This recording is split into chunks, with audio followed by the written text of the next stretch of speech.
Let's empire Bihar team के जनक और police महानिरीक्षक विकास वैभव लंगट सिंह कॉलेज पहुंचे, जहां अपने टीम द्वारा संचालित कार्यक्रम के तहत युवाओं को संबोधित किया और कहा कि राज्य के सभी जिले में विभिन्न कार्यक्रम लेट्स एम्पायर बिहार के तहत चल रहा है। विकास वैभव ने कहा कि पहले हम लोग जातिवाद नहीं होने के कारण विकास कर रहे थे, लेकिन आज अगर हम सभी चाहते हैं कि एक अच्छा बिहार बने, शिक्षा और रोजगार के लिए किसी को बाहर जाना नहीं पड़े, तो हम सभी मिलकर 3 वर्षों तक अपना महत्वपूर्ण योगदान बिहार के विकास के लिए, बिहार के भविष्य के लिए, बिहार के युवाओं के लिए दें और आने वाले समय में किसी को भी शिक्षा और रोजगार के लिए बाहर जाने की जरूरत नहीं पड़ेगी। लोगों को मिलकर चलना होगा। प्राचीन बिहार से प्रेरणा लेना होगा, जो ज्ञान की भूमि थी, शौर्य की भूमि थी, उद्यमिता की भूमि थी। और भूमि के यदि गौरव की हम बात करें तो हम पाते हैं कि बिहार यदि अखंड भारत के साम्राज्य का निर्माता बन सका, जिसकी सीमाएं आज के भारत से कहीं अधिक विस्तृत थीं, यदि ऐसे विश्वविद्यालय स्थापित कर सका जो ऑक्सफोर्ड और कैम्ब्रिज की कल्पना यूरोप में नहीं हुई थी, कारण बड़ा स्पष्ट है। वेदांत की भूमि थी, उसकी सोच अलग थी। अलग अलग भेदभाव समाज में हमेशा रहे हैं, लेकिन बिहार की सोच इन भेदभावों से परे सोचने की रही थी। वेदांत में तो व्यक्ति तो छोड़ दीजिए, किसी जीवात्मा में भेद नहीं मानने वाले हमारे पूर्वजों की दृष्टि रही थी। वैसे बिहार में जातियां तब भी थीं, लेकिन जातिवाद इस प्रकार का हावी नहीं था। यदि रहा होता, मगध में सबसे निम्न वर्ग के शासक नंदवंश का उदय नहीं होता। आचार्य चाणक्य भी निकलते हैं तो चंद्रगुप्त के जाति को खोजते, लेकिन सोच कहाँ थी? सोच तो अलग थी।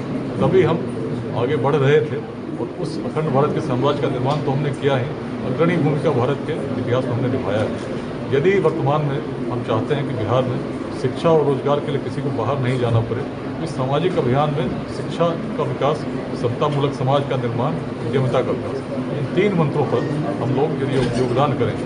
आज इस लगभग 2 वर्ष हो चुके हैं। मुजफ्फरपुर में भी अध्याय स्थापित है, जिसमें 1000 से अधिक लोग जुड़े हुए हैं व्हाट्सएप ग्रुप्स में। पूरे बिहार के करीब 55,000 लोग व्हाट्सएप ग्रुप्स में जुड़े हैं।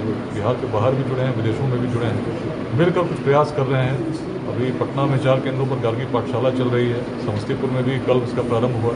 सिवान, जमुई, पटना, भागलपुर ऐसे अनेक जिलों में बच्चे निःशुल्क शिक्षण की व्यवस्था संस्थानों के द्वारा की गई है, शिक्षकों के द्वारा की गई है। डॉक्टर्स जुड़े हैं, उनके द्वारा मेडिकल कैंप्स लगाए गए हैं। पटना में ही करीब 87 मेडिकल कैंप्स अभी तक लगे हैं। बेगूसराय में प्रति हर माह आईएमए के चैप्टर के द्वारा लगाया जाता है।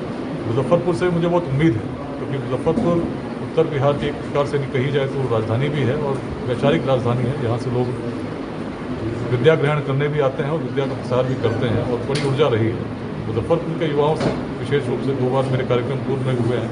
आज मैं विमर्श के लिए आया था और चाहता हूँ कि लेट्स इंस्पायर बिहार के अंतर्गत मुजफ्फरपुर में भी अच्छे कार्य हों जो पूरे बिहार को प्रेरित करें। पुलिस पाठशाला टाइप के यहाँ पे भी शुरू किया जाएगा जी। पुलिस पाठशाला जैसे शुरू की गई थी, फिर बंद हो गया। पुलिस पाठशाला यहाँ पर मुझे भागलपुर में मैंने देखा तो वहाँ भी प्रारंभ थी और मुजफ्फरपुर में भी चल रही थी। अच्छा प्रयास है इसमें, और इस प्रकार के अनेक प्रयास हम कर सकते हैं। बच्चों के लिए जो वंचित हैं उनके लिए भी कर सकते हैं। समाज के वैसे वर्ग जिनको आवश्यकता है उनके सहयोग के लिए वैसे सक्षम लोगों को बुलाकर प्रयास कर सकते हैं। मेरी बड़ी अपेक्षा है मुजफ्फरपुर से, आपके माध्यम से भी सभी को कहना चाहूँगा इस अभियान से जरूर जुड़ें।